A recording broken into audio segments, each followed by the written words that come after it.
Good evening, ladies and gentlemen. My name is Phil the Conquistadork. It's Friday, and I've decided Fridays are when I'm going to post my more interesting pieces, things like reviews and lists like this one. You may have heard me in the beginning of my top 10 of 2016 list mention that I'd almost done a top 20 list, like that was how many good games I played that year. Well, I thought about it after I put out the top 10 list and said, fuck it, I want to do the other 10. But I wasn't even really all that comfortable with doing them in any sort of chronological order in the first place. That's not really my style, but I'd never done it before, so I wanted to try it. So for this list, this is what I'm calling my top 10 runners-up. I don't mean anything condescending by that or anything like that. If anything, this is basically numbers 11 through 20, but I'm not interested in putting them in any particular order, so these are just more really great games that came out this year. They're not all perfect, but they're just outstanding, and every last one of them is worth playing. So if while you're waiting for the next big thing to come out this year, you're looking for something new to try, any one of these I would highly recommend. So let's get on with the show. Thumper. I have never heard a genre that describes its game better than Thumper's own rhythm violence. Brutally difficult and savagely original, Thumper works in a sense that's similar to other music-themed rhythm games, but the notes and beats you need to hit are far less obvious and sometimes fairly open to interpretation. All of this while you, a nickel-plated space beetle, speed headlong toward a psychedelic horizon filled with the colors of an LSD-inspired aurora borealis. And that's to say nothing of the boss battles, which involve the floating face of a demon sun that may or may not have given me nightmares for days afterward. And the fact that Thumper has been developed for VR not only makes me curious about VR for one of the first times, it also gives me hope for virtual reality in general. Simply put, Thumper is a nightmare asylum of color, sound, and physical skill, like 2001: A Space Odyssey adapted to the rhythm genre. Reigns. A kingdom builder by the way of Tinder, Reigns takes the swipe left or right method of the world's favorite hookup app and applies it to the world of a medieval ruler. You play over the course of several generations of a ruling class and must make decisions that will keep your people, your army, your clergy, and your bankers happy. It isn't a simple proposition, and you'll fail quite a lot, but the gameplay style and the fact that more adventure arcs open up with each generation means that you won't mind. The art style is a bit of simplistic greatness, and the weird and funny world you're attempting to rule over makes Reigns a truly unique experience. You can play on your PC and have a satisfying time, but the true charm comes from playing it on your phone. Its quick and episodic style lends itself to any sort of play session, whether it's a few hours in the afternoon or a few minutes on the toilet. Rise of the Tomb Raider. The 2013 reboot of Tomb Raider was the game that caused me to take writing about this industry seriously for the first time. It was beautiful, intense, and gave new life to a franchise that is just as iconic as it is controversial. This year's sequel was as worthy a successor as a sequel can possibly be. With the same gorgeous set pieces, great writing, and exciting gameplay that I was hoping for. And yes, I know, Rise of the Tomb Raider was released in 2015 for Xbox before its release in 2016, but I'm a PC gamer, so shut up, this is my show, I say it counts. Sorry. Rise's new story consists of our heroine Lara Croft growing further into the role of badass archaeologist hero without rushing too much. Camilla Luddington's performance is multi-dimensional and fun. Hell, everything about this game is fun.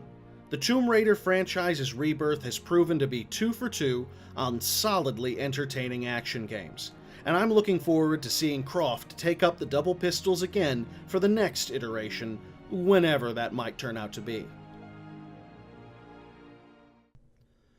Oxenfree. With ghostly possessions, adolescent snark, and the creepy static of abandoned radios aligning like ancient stars, Oxenfree is teenage horror done right. Making your way through a haunted island is a tried and true trope to begin with, but when you combine that with emotional connections and fleshed out characters, the fear is that much realer, and the relationships that come as a result of it have that much more heart. The cynical comparisons to Life is Strange by, "Oh God, not another story about a girl with blue hair," critics, gave way to a correlation that perhaps these viewers didn't intend. Because Oxenfree's dialogue options and character development put it right alongside such narrative-driven greats as Life is Strange. It's less a story about ghosts and more a story about the living. It's a game that everyone can take something away from. Horror fans can learn more about getting to know the protagonists that you're afraid for. Fans of a more emotional story can experience a classic ghost tale in the middle of concerning themselves with their characters. But dissecting this down to the pieces that put it together does it a disservice. Because when you get down to it, Oxenfree is an amazing story that invites players to be a part of all the scares, all the jokes, and all the storyline. It's the reason there's a difference between film and games. It has to be played to be properly experienced, and I highly recommend a playthrough or two to everyone who missed it in 2016. That Dragon Cancer. Wow. That Dragon Cancer. Just saying that title out loud worries a little pit at the bottom of my guts. That Dragon Cancer is the true story of the son of Ryan and Amy Green, who died at 5 years old, the victim of terminal cancer. For a game that lasts around an hour and a half, this one feels like it went on forever. And I don't say that as an insult. If anything, that relative drag shows just how well the Greens did introducing us to their son Joel and their own private world. A world that consists of love, hospitals, fear, drugs, and faith. It meant something to be a part of it, like I had been invited to see these painful, deeply personal moments in the hope that I could garner something from it. And I did. A game like That Dragon Cancer has a way of reminding us what's important in your life. It says, experience this. We had to, and maybe one day you'll have to as well. But even if you don't, call your family, tell them you love them, bury grudges, spread love, and remember that even after tragedy, there can still be joy. That's what That Dragon Cancer meant to me. And even if it doesn't touch you on the level that it touched me, I cannot believe that it won't affect you in some positive way. Epistory. The joy of being a games critic is that I get codes for games that perhaps I wouldn't have otherwise known about. To be fair, a lot of them are obscure for a reason, but that's not the case when it comes to Epistory. The gameplay quirk of Epistory is that it's a typing game. You explore several worlds and bring peace to them through spells that you activate by typing words that appear above your obstacles and enemies. But to relegate Epistory to the simple designation of typing game is a mistake. A mistake that I made in my initial review. Because Epistory is so much more. It's a beautiful game to begin with. And with its lovely mood, grand soundtrack, and fun gameplay, it has more to do with atmospheric games like Child of Light than your more educational fare. And while it might be true that the typing conceit of Epistory will generally be the thing that draws attention to it, even the briefest exploration of its world and adventures makes it clear that there's so much more here that deserves attention. Epistory is exactly the sort of small team game that gets me pumped about the indie game community. Absolutely worth picking up. Clash Royale. I feel a bit funny putting this one on my list, even a runners-up list. The mobile game market is in such a stew of shady payment practices that I've all but given up on the free-to-play game model. For every one that gets it right, there are hundreds of cash grabs out there, ready to promise a mediocre time while nickel and diming the player to death. And despite Clash of Clans' fairly infamous use of this technique, their follow-up with Clash Royale actually has some heart beneath it all. A light MOBA with light collectible card game mechanics, I didn't really expect to be playing Clash Royale for more than an experimental week or so, but I ended up playing it for nearly the entire year. Hell, I even tossed a few shekels their way.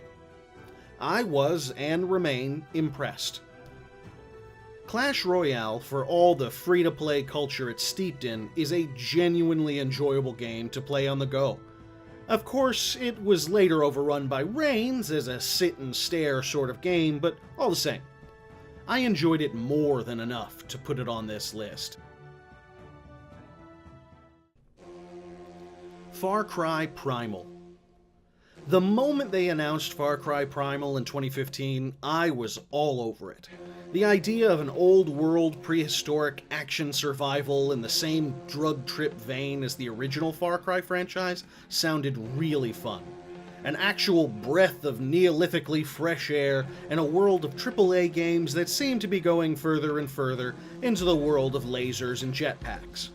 Not that there's anything wrong with lasers and jetpacks, mind you, but as the backlash against games like Call of Duty Infinite Warfare proves, sometimes what you really need is a step back. And Far Cry Primal offered it. Mostly. With similar gameplay and goals to Far Cry 4, Primal felt good, if a little bit on the samey side. It was an interesting predicament, but not a big enough one to blind me to how fun, gorgeous, and well-made it was. Plus, you can ride around on a goddamn saber-toothed tiger. Just be careful while you're trying to tame the thing. Enter the Gungeon. The roguelike dungeon crawler has been a popular conceit for games in the past few years. And while some, like The Binding of Isaac and Nuclear Throne, have reached iconic status, none that I could ever find quite captured the humor that Enter the Gungeon hit me with. A gunpowder-smeared adventure of chaos and firearms, Gungeon is just as difficult as it is surreal. Between fighting muscle-bound fowl and incinerating sentient shotgun shells, I nearly forgot that I was constantly getting my ass handed to me, which is a joyous feeling. Equal parts hardcore shooting and carnival barker abomination, Enter the Gungeon takes a recognizable style and puts its own loaded magazine spin on it. The Average Everyday Adventures of Samantha Brown. Living with depression and anxiety is a tricky topic to tackle. If you're too heavy-handed, outsiders accuse you of hyperbole or attention-seeking. If you're too light, it gives the impression that mental imbalances are an easy thing to deal with. A quirk, like a wacky neighbor in a sitcom. So I was suitably impressed when game designer Andrea Ayers developed this quick, free game about a young lady's quest to get something to eat without running into any other students in her dorm. And as a man whose anxiety has caused him to hide in his room until I was sure everyone else in the house had left, I found this to be a remarkably honest and straightforward look at what is becoming an increasingly common problem.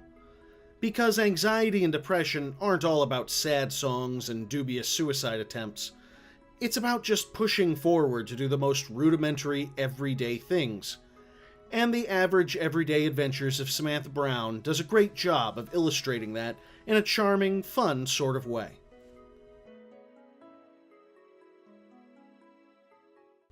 So, that was my list of top 10 runners-up for the year of 2016. I hope you enjoyed it. Were there any games that were missing? I know there were. There were a ton of games that were missing.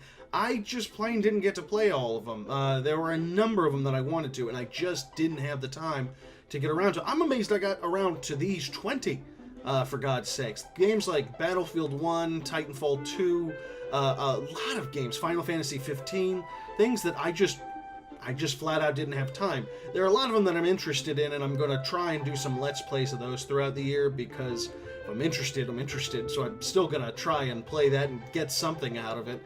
But that was it. That was my top 20. So what are the more glaring omissions that you would have put in your list, or maybe did put in your list? Tell me in the comments below. Please shoot me a like or a subscription if you've enjoyed yourself. In the meantime, in between time, my name is Phil the Conquistadork. I'll see you guys tomorrow. Bye-bye. If Daddy don't sink a little drinky, Daddy gets sad and blue. Sneak a little drinky, sneakity-doo. Sneak a little drinky past you. Sneak a little drinky, sneakity-doo. Sneak a little drinky past you.